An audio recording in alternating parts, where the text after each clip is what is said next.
Bienvenue sur le podcast Bien dans mon ventre, le podcast à destination de toutes les personnes qui veulent faire la paix avec leur ventre et des professionnels de santé qui veulent approfondir la prise en charge des troubles digestifs.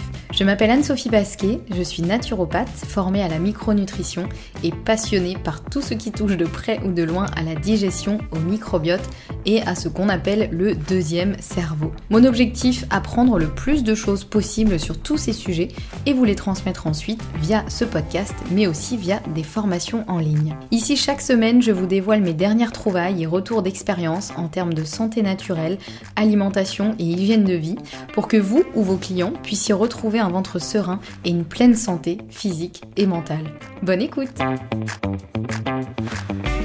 Bonjour et bienvenue dans ce nouvel épisode du podcast Bien dans mon ventre. On se retrouve aujourd'hui avec l'épisode numéro 160 dans lequel nous allons parler de protéines parce que c'est un sujet important qui a tendance à être parfois un peu mis de côté ou alors en tout cas un sujet sur lequel on entend peut-être un peu tout et n'importe quoi. Et en tout cas dans cet épisode j'ai envie de vous partager un petit peu mes astuces pour manger plus de protéines au quotidien.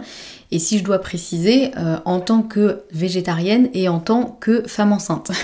Même si mes conseils ils vont vraiment s'appliquer pour toutes les personnes qui souhaitent consommer plus de protéines. Mais voilà, pour vous remettre un petit peu de contexte, pour vous dire un petit peu ma situation. Donc pour revenir déjà sur l'importance bien sûr de consommer suffisamment de protéines au quotidien, en général, on recommande entre 0,8 et 1 g de protéines par kilo de poids de corps, mais ça c'est vraiment le minimum du minimum, c'est-à-dire que ça c'est vraiment pour éviter la fonte musculaire. En réalité, il en faut souvent plus. Alors bien sûr, c'est à moduler selon votre mode de vie. Si vous êtes méga sédentaire, vous pouvez vous arrêter a priori à 1 g de protéines par kilo de poids de corps. Je fais une parenthèse parce qu'alors vraiment, il se passe un phénomène quand même assez étrange. À chaque fois que je commence à enregistrer un épisode de podcast, mes animaux font le bazar. C'est-à-dire qu'en temps normal, dans la journée, ils sont quand même assez calmes. Mais alors à partir du moment où je commence à parler, mes chats se mettent à manger ou à utiliser la litière à grand bruit de grains de litière qui volent partout. Mes chiens se mettent à rêver. Enfin, franchement, c'est pas simple d'enregistrer un épisode de podcast de chez soi avec 2 chats et 2 chiens. Voilà, c'était une petite parenthèse vie ma vie. Reprenons maintenant notre sujet. Donc, effectivement, si vous êtes hyper sédentaire, vous pouvez vous arrêter à 1 g de protéines par kilo de poids de corps. Mais en général, quand on est plutôt dans une période un peu active, comme tout le monde devrait l'être, quand je dis active, c'est juste la vie du quotidien, quand on se déplace, quand on fait un peu de sport, etc. Et puis on dit aussi qu'en général, si on est plutôt stressé, il nous faut encore plus de protéines parce que le stress fait qu'on va utiliser encore plus nos protéines. Or, qui n'est pas stressé aujourd'hui? Donc bon voilà, il faut tout ça, n'hésitez pas, si vraiment vous avez besoin d'un truc hyper précis, faites-vous accompagner par un nutritionniste qui pourra vous dire précisément ce qu'il faut que vous mangiez, etc. Moi, c'est pas l'objet de cet épisode, c'est plus de rappeler rapidement un peu les besoins en protéines et surtout de vous donner mes astuces pour être sûr d'en consommer assez au quotidien. Et donc effectivement, les besoins en protéines, ils sont encore plus élevés à certaines périodes, notamment en cas de grossesse, puisqu'on est quand même en train de créer un autre petit être humain, donc forcément ça crée beaucoup de tissus, donc il faut beaucoup de protéines pour créer ces tissus-là, mais aussi en période de sport intense, en période de convalescence, tout ça, enfin voilà, bien sûr, encore une fois, je vous invite à vous faire accompagner si vous avez besoin de plus de précision. Mais en gros, pour la grossesse, alors ça dépend un peu des trimestres, mais moi je suis dans mon 2e trimestre, par exemple, pour vous donner un exemple, et donc il me faut entre 1,2 et 1,5 g de protéines par kilo de poids de corps, ce qui est quand même pas mal, ça monte quand même assez vite. Donc je vais effectivement, dans cet épisode, vous dévoiler un peu mes astuces pour augmenter mes protéines, et surtout en tant que végétarienne. Alors je précise, végétarienne, je suis plutôt, je crois, ce qu'on appelle pesco-végétarienne, c'est-à-dire que je mange un peu de poisson, notamment des petits poissons gras type sardines, maquereaux, pour l'apport en oméga 3 et un peu l'apport en protéines, mais voilà, c'est vraiment la raison pour laquelle j'ai réintroduit le poisson notamment dans mon alimentation, alors que je suis végétarienne, j'ai même été végane pendant 5 ans, j'en ai fait un épisode que je vous mettrai en description de celui-ci si vous voulez savoir un petit peu pourquoi je ne suis plus végane, mais du coup j'ai réintroduit un petit peu de poisson, donc notamment des petits poissons gras. Mais bon, ça reste quand même assez léger, j'ai envie de dire, enfin mon alimentation ne se base bien sûr pas du tout sur ça, mais je le précise quand même parce que voilà, en toute transparence. Donc qu'est-ce que je fais pour m'assurer d'avoir effectivement assez de protéines sur ma journée? Donc déjà, une première astuce, c'est que en général, les protéines, moi je mets un gros focus sur le matin.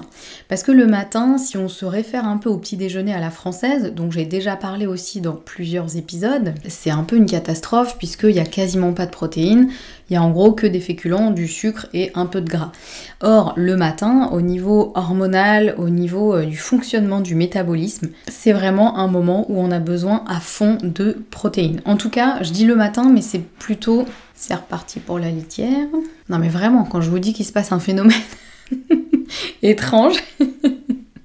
À chaque fois c'est comme ça, je le coupe au montage, mais aujourd'hui j'ai décidé de le laisser pour que vous puissiez vivre un petit peu ma vie avec moi. Donc le matin, le matin ou plutôt le premier repas de la journée, il faut vraiment faire un gros focus sur les protéines parce que c'est vraiment ce qui va permettre de lancer toute la cascade hormonale, notamment dopamine, sérotonine, mélatonine, etc. Je vais pas rentrer dans tout le détail, mais vraiment le premier repas de la journée, qui est souvent le matin, mais si jamais vous n'avez pas faim le matin, le premier repas de la journée doit effectivement être riche en protéines. Donc moi le matin je mets vraiment un gros focus sur les protéines, je mange salé le matin, je mange pas sucré depuis maintenant de nombreuses années et je me sens tellement mieux comme ça, je ne peux que vous encourager à essayer si jamais c'est pas encore votre cas, ça peut vraiment changer la dynamique de votre journée. Donc le matin en général moi je mange 2 ou 3 œufs, en général j'avais tendance à m'en faire 2. Et en fait, là pour tout vous dire, je me rends compte qu'a priori je ne mange pas assez de protéines, ou en tout cas peut-être que je n'arrive pas à absorber suffisamment de protéines, parce qu'on va le voir en fin d'épisode, mais c'est encore un autre élément, puisque mes dernières analyses sanguines, vous savez quand on est enceinte on fait plein d'analyses de sang, montrent que a priori je n'ai pas assez de protéines. Donc là je me suis dit bon bah qu'à cela ne tienne, déjà le matin je vais faire un truc assez simple, c'est que je vais me rajouter un œuf. En plus, au lieu d'en manger 2, je vais en manger 3. Donc je sais que ça peut paraître énorme pour certaines personnes pour qui déjà manger un œuf c'est déjà beaucoup. Donc vraiment faites comme c'est le mieux pour vous, mais moi en tout cas ça passe bien, j'arrive à manger 3 œufs que je digère très bien et ça me cale vraiment pour la matinée. Donc voilà, le matin moi en général c'est 2 ou 3 œufs que je fais au plat. D'habitude j'ai tendance à les faire avec le blanc cuit et le jaune encore coulant. C'est un peu la meilleure façon d'avoir les oméga 3 si vous utilisez des œufs qui sont label bleu blanc cœur par exemple, donc qui sont beaucoup plus riches en oméga 3. Les oméga 3 ils sont dans le jaune, donc ça peut être intéressant de manger le jaune pas complètement cuit, donc plutôt coulant. Bon là en l'occurrence en ce moment vu que je suis enceinte je ne peux pas manger les œufs pas complètement cuits, donc là je fais cuire complètement même le jaune, mais voilà c'est mieux si effectivement vous faites des œufs avec le blanc qui est cuit et le jaune qui est encore un petit peu coulant. Donc je me fais 2 ou 3 œufs avec une tranche de pain en sarrasin que je fais moi-même, dont je vous parlais déjà dans mon épisode je mange sans gluten depuis 1 an et demi. Pareil, je vous remettrai le lien de cet épisode en description de celui-ci si vous ne l'avez pas écouté. Et je rajoute sur mon pain au sarrasin du petit fromage frais, vous savez, je sais pas comment on appelle ça, du petit fromage frais de chèvre en général ou de brebis. Et donc voilà, en gros c'est un peu ça mon petit déjeuner, donc je sais que déjà j'ai à peu près 20 grammes de protéines. Si je prends 3 œufs plus le pain et le fromage frais, on est à peu près à 20 grammes de protéines. Allez, le chat qui fait ses griffes. Bon, au moins elle les fait au bon endroit, elle les fait sur le griffoir prévu à cet effet et non pas sur le canapé. Mais bon, je sais pas si vous allez l'entendre. Écoutez, tant pis, je continue parce que sinon je vais pas y arriver à l'enregistrer cet épisode.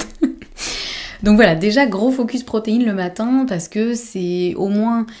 Et je conseille souvent de faire ça parce que souvent le petit déjeuner on le prend chez soi la plupart du temps, alors que parfois le midi et ou le soir on peut ne pas être chez soi, donc moins contrôler ce qu'on mange, notamment les protéines. Donc au moins le matin, si vous avez vos 15 ou 20 grammes de protéines, selon si vous faites par exemple 2 ou 3 œufs et ce que vous mettez avec, c'est déjà ça de prix. Franchement c'est déjà pas mal. Donc moi déjà ça c'est mon focus de la journée, le petit déjeuner. Ensuite ce que je fais c'est que j'essaye d'intégrer un peu des protéines, l'air de rien, dans ma journée. journée. Donc par exemple, il y a un truc que je fais, alors pas tous les jours, mais là maintenant j'essaye vraiment de m'y tenir tous les jours. Je vous l'avais déjà partagé dans un Reels sur Instagram dans lequel je vous emmenais une journée avec moi et notamment une journée dans mon assiette parce que qui dit journée avec moi dit manger, hein, parce que c'est un peu une de mes passions quand même dans la vie. Et donc ce que je fais c'est que chaque jour je consomme du collagène, donc du collagène en poudre. Moi je préfère le collagène marin au lieu du collagène bovin, mais c'est vraiment une question de préférence, hein. Les deux sont en soi plutôt bien. Et donc par exemple, ce que je fais, c'est que je le mets dans mon matcha. Quasiment tous les jours, je me fais un matcha latte, soit chaud ou froid, selon la saison et selon la température extérieure. Et donc je rajoute, je sais pas, 5 à 10 grammes de collagène dans mon matcha. Alors des fois, honnêtement, ça donne un petit goût de poisson qui est pas terrible. Et des fois ça passe, donc c'est un peu la loterie, ça dépend vraiment des jours. Bien sûr ça dépendra aussi du collagène, etc. Mais bon, celui que j'utilise en tout cas, bon, il est pas mal, mais des fois il donne un petit goût. Mais bon, la plupart du temps ça passe quand même. Donc l'avantage du collagène, c'est que c'est une protéine pure. Le collagène c'est une protéine, hein. Donc une poudre de collagène, c'est de la poudre de protéine finalement. Sauf que là il n'y a que du collagène dedans, donc c'est pas une poudre protéinée avec différentes sources de protéines par exemple. Mais si je rajoute par exemple 5 grammes de collagène dans mon matcha latte, bah, j'ai quand même 5 grammes de protéines en plus sur ma journée. C'est quand même pas rien, hein. C'est vrai que ça peut être intéressant, parce que le collagène, on en parle souvent effectivement pour l'intérêt pour la peau, les articulations, etc., ce qui est tout à fait vrai, mais on oublie de dire que ce sont des protéines, donc bah, en plus ça nous rajoute une petite dose de protéines dans notre journée, ce qui peut être pas mal quand on a tendance à en manquer. Donc voilà, en général je fais ça, donc hop, l'air de rien, je réussis à caler 5 grammes de plus de protéines dans ma journée. Et puis ce que je fais en général, pour intégrer aussi un peu des protéines, l'air de rien, c'est que en général en dessert, je vais manger un yaourt de soja ou de brebis. Moi j'évite quasiment exclusivement le lait de vache, j'évite au maximum en tout cas, parce que bon, je suis pas non plus... va des rétros, le lait de vache, je n'en mangerai jamais de ma vie, hein. Ça m'arrive de manger un bout de fromage de lait de vache, ou voilà. Mais en général, je privilégie quand même les produits laitiers de brebis ou de chèvre, pour des raisons de... je vais pas rentrer dans le détail ici, parce que sinon cet épisode va faire 3 jours, mais bon, c'est pareil, je crois que je vous avais fait un épisode sur le sujet, je vous le remettrai en description aussi, de pourquoi je privilégie plutôt les produits laitiers de brebis et de chèvre, et j'évite les produits laitiers de vache, à part certains très spécifiques, donc je vous parle aussi dans l'épisode. Et donc l'avantage de ce petit yaourt en dessert, c'est que en général ça peut m'amener 5 grammes de protéines aussi, par exemple pour 100 grammes de yaourt. 100 grammes de yaourt, c'est à peu près une portion normale de yaourt. Et en général, moi je le prends nature, dans lequel je rajoute soit un peu de compote sans sucre ajouté, soit des fruits ou des fèves de cacao, ou voilà, des choses pour donner un peu de goût, mais qui m'évitent quand même de me prendre un gros dessert hyper sucré, comme parfois certains yaourts peuvent l'être. Des fois, je mélange un peu de yaourt nature, un peu de yaourt sucré, donc comme ça me fait quand même un petit truc sucré, mais j'évite quand même au maximum de manger des trucs... trop sucré parce que moi je les supporte vraiment pas, donc voilà. Mais donc vous voyez que mine de rien, en prenant un dessert qui est quand même qui me fait plaisir, hop, j'en profite dedans. En général, comme je privilégie soit des yaourts de soja ou de brebis, en général c'est des choses qui sont quand même assez protéinées, hein, toutes choses relatives. Donc avec 100 grammes de yaourt, par exemple, j'arrive à grappiller 5 grammes de protéines, ce qui est déjà pas mal. Donc voilà, ça c'était un peu la deuxième astuce, d'essayer d'intégrer un peu des protéines, l'air de rien. Une autre astuce, alors c'est même pas une astuce, c'est vraiment pour moi un principe, c'est d'avoir une source de protéines à chaque repas. Et une vraie source de protéines, c'est-à-dire pas juste 3 lentilles balancées dans mon plat comme ça. Avant, c'est ce que j'avais tendance à faire. J'avais tendance à me dire, bon c'est bon, des protéines, il y en a un peu partout, donc bon. Mais en fait, aujourd'hui, je construis vraiment mon repas en me disant quelle sera ma source de protéines. Et ensuite, à côté, je rajoute des féculents, des légumes, etc. Donc, qu'est-ce que j'entends par une portion, enfin une source de protéines ? En général, je vise au moins 15 grammes de protéines minimum. Si c'est plus, c'est encore mieux. Mais voilà, et 15 grammes de protéines, ça équivaut à peu près à soit 2 œufs. Donc si jamais j'en ai pas à manger le matin, je peux manger 2 œufs effectivement à mon repas. J'évite, si j'en ai mangé 3 déjà le matin, j'évite d'en remanger 2 dans la journée. Hein, parce que bon, les œufs, c'est pas forcément problématique au niveau du cholestérol, etc. Mais c'est juste que c'est comme pour tout, il faut pas en abuser. Donc voilà, en général j'essaye d'équilibrer comme ça, mais pour vous donner un ordre d'idée, 15 grammes de protéines, c'est à peu près 2 œufs, c'est à peu près 100 grammes de tofu, et c'est à peu près une portion de poisson ou de viande si vous en mangez. En général, le poisson ou la viande en comporte même plus. En général, pour 100 grammes de poisson ou de viande, vous êtes même souvent plutôt à 20 voire plus grammes de protéines. Donc voilà, donc ça c'est vraiment pour moi maintenant un réflexe, chose que, encore une fois, j'ai toujours plus ou moins fait, mais il m'arrivait parfois de me dire bah, c'est pas grave, tel repas, j'ai pas de protéines, voilà. Sauf que ce qui est ok hein, dans la vraie vie, bon voilà. Mais là, en l'occurrence, comme je sais que j'ai vraiment beaucoup besoin de protéines et qu'il faut vraiment que je fasse attention, là je suis beaucoup plus attentive à ça.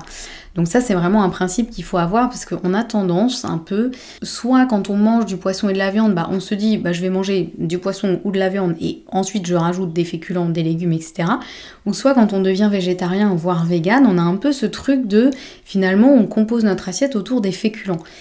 Ce qui n'est pas toujours une super idée parce que souvent on va manger du coup trop de féculents, donc après ça nous fait un pic de glycémie, on est à moitié KO, on n'est pas bien, on digère pas très bien non plus, et souvent bah, on zappe un peu les protéines. Donc c'est pour ça qu'il faut vraiment avoir cette notion en tête de se dire, avoir à chaque repas une source de protéines, une vraie source quoi, encore une fois, pas juste une cuillère à café de lentilles, ça ne suffira pas, clairement. Donc voilà un peu mon astuce, plus si je prends le repas du midi par exemple, où je me prends un petit dessert, donc le yaourt dont je parlais, bon bah du coup j'essaie de moduler, si jamais j'avais peut-être pas assez de protéines dans mon plat, je vais peut-être manger un peu plus de yaourt, enfin si j'ai encore faim, et voilà, et si jamais j'avais beaucoup de protéines dans mon plat et que j'ai plus faim, je mange pas les yaourts, enfin voilà, j'adapte aussi en fonction bien sûr de mon appétit, de mes envies. Tout ça c'est important hein, à ne pas oublier. Une autre astuce pour moi qui m'aide quand même beaucoup, c'est de mélanger les sources de protéines pour éviter de se lasser. Par exemple, parfois, je vais être honnête avec vous, le tofu, des fois j'en ai ras-le-bol. Pourtant j'essaie vraiment de prendre différents types de tofu aromatisés, etc. machin. Mais il y a un moment, j'en ai ras-le-bol de manger du tofu, je vais être honnête, mais pour autant je ne suis pas prête à remanger de la viande, parce que ça pourrait être une solution. Je dis pas que ça n'arrivera pas, parce que vraiment il faut jamais dire jamais, donc peut-être un jour, mais aujourd'hui j'en ai pas envie. Donc ce que je fais pour m'aider quand même à varier un peu les plaisirs, c'est que par exemple je peux me faire un peu de tofu, donc pas 100 grammes, mais peut-être que 50 grammes, et je vais rajouter des lentilles. Donc, par exemple, je sais pas, 2 cuillères à soupe de lentilles. C'est des quantités, je vous donne approximatives, hein. C'est bien sûr à adapter en fonction de vous. Là, je vous donne à peu près ce que moi, je vais manger. Donc ça peut être ça, ou alors ça peut être de me dire bah, je vais me faire un œuf parce que là j'ai pas envie de manger 2 ou 3 œufs, mais par contre je vais rajouter des pois chiches ou du tofu. Ça peut être aussi pourquoi pas du fromage, hein, puisque dans le fromage il y a aussi des protéines. Donc alors idéalement faut pas que ce soit forcément la source première de protéines, parce que le fromage, même si c'est très bon et qu'en soi c'est pas forcément mauvais pour la santé, mais c'est quand même assez gras, donc si c'est votre source unique de protéines à tous les repas ça va être compliqué. Mais ça peut être aussi ça, de se dire bah je me fais je sais pas, un plat dans lequel je vais mettre des lentilles et de la feta par exemple, bon bah du coup ça fait un peu un mix de protéines, et comme ça évite d'avoir à faire des grosses quantités de légumineuses par exemple, parce que quand on est végétarien, bah, parfois on dit bah remplace la viande par des légumineuses, donc des lentilles, des pois chiches, etc.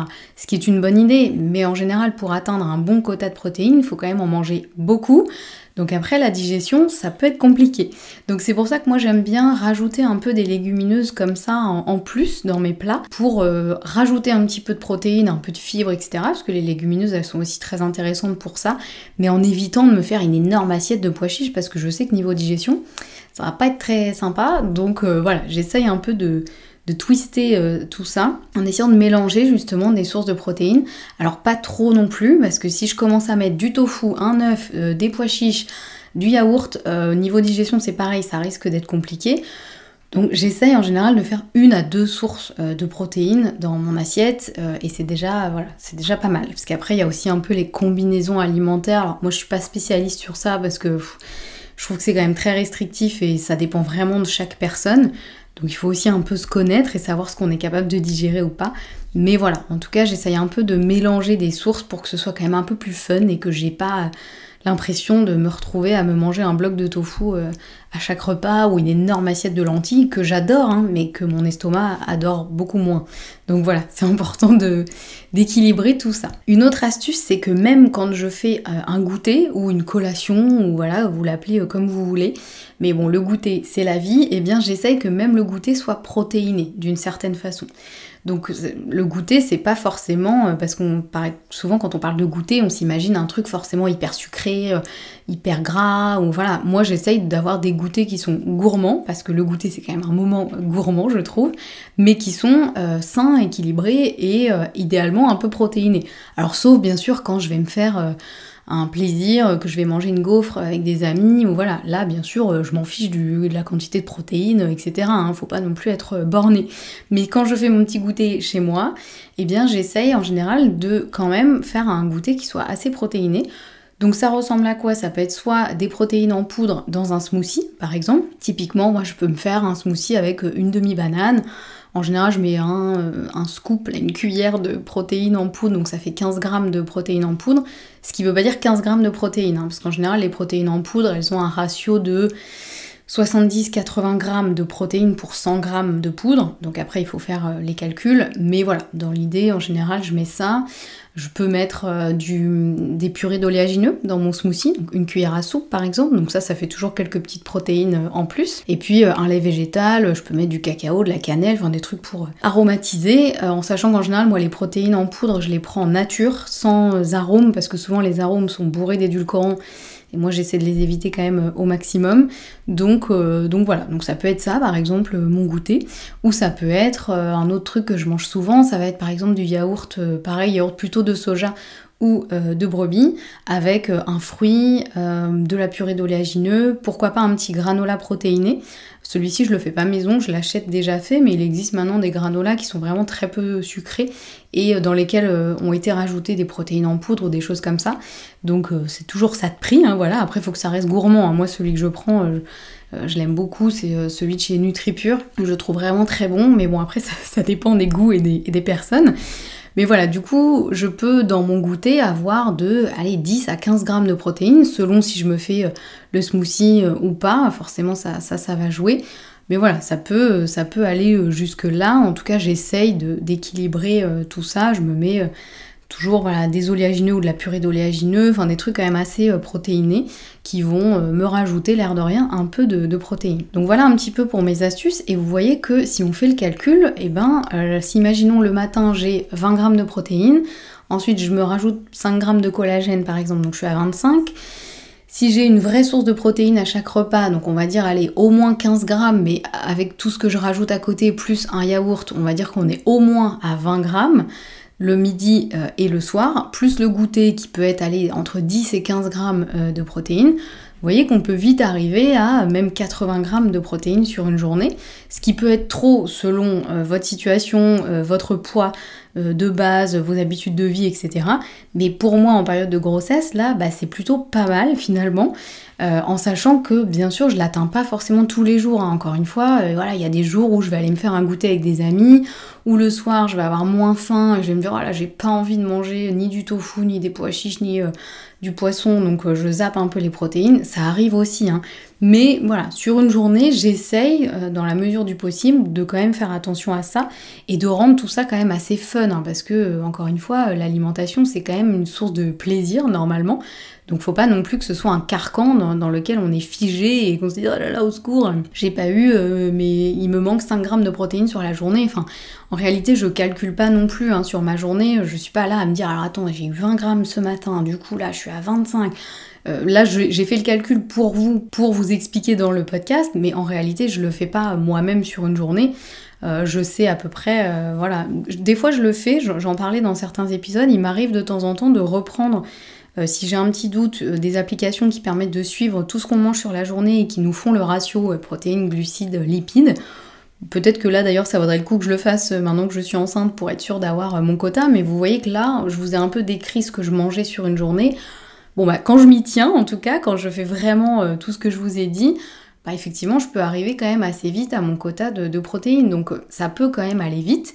Il faut juste avoir quelques petits réflexes effectivement à garder en tête pour que sur une journée type ce soit à peu près équilibré. Parce qu'encore une fois, l'équilibre alimentaire il se fait pas sur un repas, ni même parfois dans l'absolu sur une journée, même si bon, c'est mieux d'équilibrer sur une journée, mais il peut se faire aussi sur 2 jours, 3 jours, enfin voilà, il faut pas non plus être complètement borné par rapport à ça. Donc voilà un petit peu mes astuces pour augmenter un petit peu mes protéines en tant que végétarienne, encore une fois.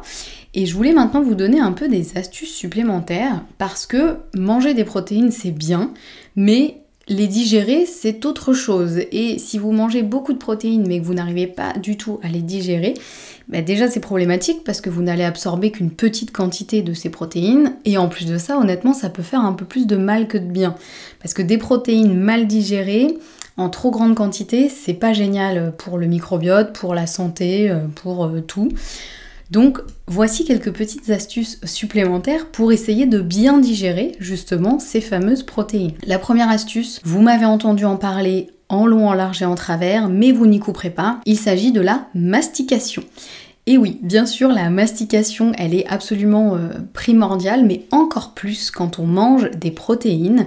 Il faut vraiment une bonne mastication, mais de manière obligatoire, et même pour les smoothies ou les choses un peu plus liquides.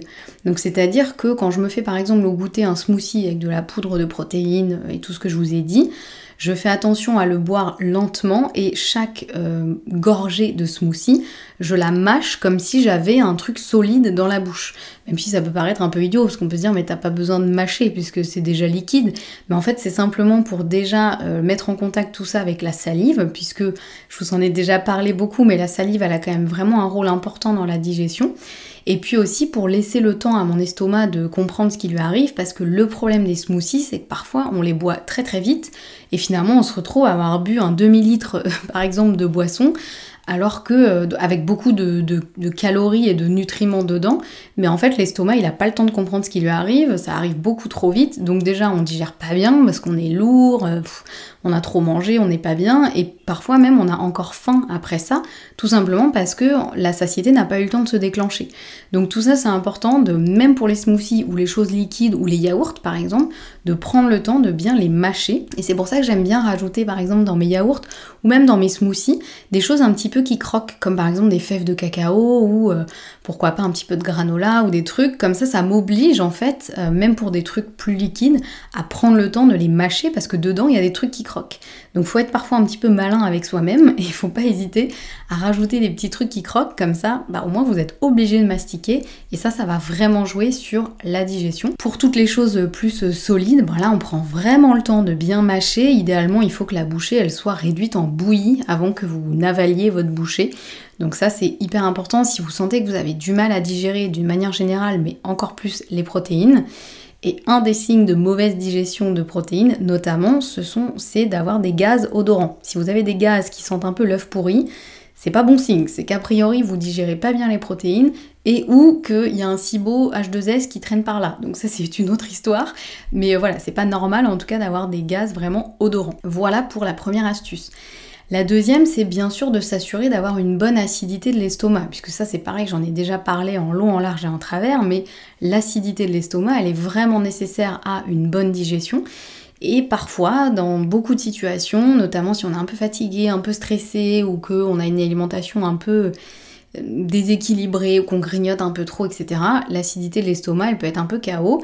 Donc ça peut être intéressant de la stimuler si besoin. Si jamais vous sentez que vous avez du mal à digérer, que c'est un peu lourd, que votre plat vous reste sur l'estomac pendant des heures et des heures, tout ça c'est pas normal. Donc ça peut être intéressant de stimuler l'acidité si besoin, avec des choses comme du vinaigre de cidre. Il est un peu controversé, mais bon, la plupart du temps il fait le boulot. Pourquoi pas des compléments avec de la bétaïne HCl, pourquoi pas soutenir la digestion avec des enzymes digestives par exemple. Ça peut être intéressant, surtout si vous êtes dans une période où vous savez que vous devez augmenter les protéines et que vous avez peur de pas très bien les digérer ou vous sentez que vous les digérez pas bien, temporairement, ça peut être intéressant de faire ça pour mieux digérer. Alors attention aux contre-indications, notamment en cas de grossesse, la bétaïne HCl et certaines enzymes sont plutôt contre-indiquées. Donc voilà, moi malheureusement en ce moment je ne peux pas en prendre à mon grand désarroi. Mais bon, C'est comme ça, donc vérifiez toujours bien sûr les contre-indications avant de prendre n'importe quel complément. Une autre astuce, c'est de ne pas oublier pour autant les fibres, les fruits et les légumes. C'est pas parce que vous augmentez la quantité de protéines qu'il faut diminuer la quantité de fibres que vous allez consommer au quotidien. Et pourquoi les fibres sont importantes ? Pour faciliter la digestion et notamment faciliter le transit. Parce que si vous consommez beaucoup de protéines mais que vous êtes méga constipé, là c'est pas forcément génial, ça peut créer de l'inflammation, ça peut être délétère pour vraiment le microbiote, l'inflammation que vous allez avoir dans le corps, enfin vraiment ça peut avoir pas mal de conséquences. Donc c'est pas parce que vous augmentez les protéines qu'il faut faire l'impasse sur les fibres. Donc les fibres, il y en a dans quoi ? Notamment dans les fruits et légumes, dans les légumineuses notamment, dans les céréales, surtout les céréales complètes, etc.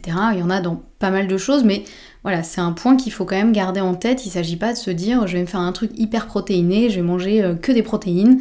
Non, là ça va pas bien se passer au niveau digestion, donc il faut quand même garder son équilibre global et notamment ne pas oublier les fameuses fibres qui sont si précieuses pour notre digestion, notre microbiote et notre transit. Donc voilà un petit peu pour mes astuces. J'espère que ça vous aidera.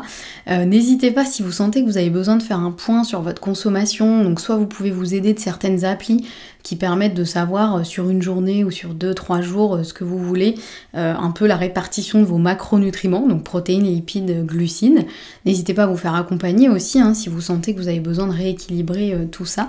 Mais en tout cas, j'espère que cet épisode aura pu vous donner peut-être quelques astuces si vous sentez que vous avez du mal quand même à manger des protéines et que, oui, plusieurs fois on vous a dit « tu manges pas assez de protéines » ou vous sentez que vous êtes dans une période où vous êtes fatigué ou vous êtes un peu au ralenti. Alors il peut y avoir 1000 raisons derrière, mais bon, déjà, de s'assurer d'avoir suffisamment de protéines sur sa journée, ça peut quand même tout changer au niveau énergie, au niveau satiété, et puis bien sûr à long terme, au niveau musculature, sans forcément faire du bodybuilding, mais juste avoir une musculature et un métabolisme qui fonctionne bien. Et puis même pour tout, en fait, les protéines, on en a vraiment besoin pour absolument tout, pour le bon fonctionnement de tous les systèmes du corps humain, même ceux qu'on ne soupçonnerait pas, même le système nerveux par exemple, il a bien sûr besoin de protéines, le système hormonal aussi, tous les systèmes, donc c'est vraiment important de pas non plus faire l'impasse sur les protéines, parce que je sais qu'on peut vite se dire « oh c'est bon, ça va », surtout quand on est une femme, honnêtement, ça peut être un peu le truc, on se dit « ouais les protéines c'est un truc de mec, moi j'ai pas besoin de m'intéresser à ça ». Et si, surtout les femmes en plus, en fait. Les femmes, on a même parfois un besoin qui est majoré par rapport aux hommes, bien que l'inconscient collectif croit l'inverse.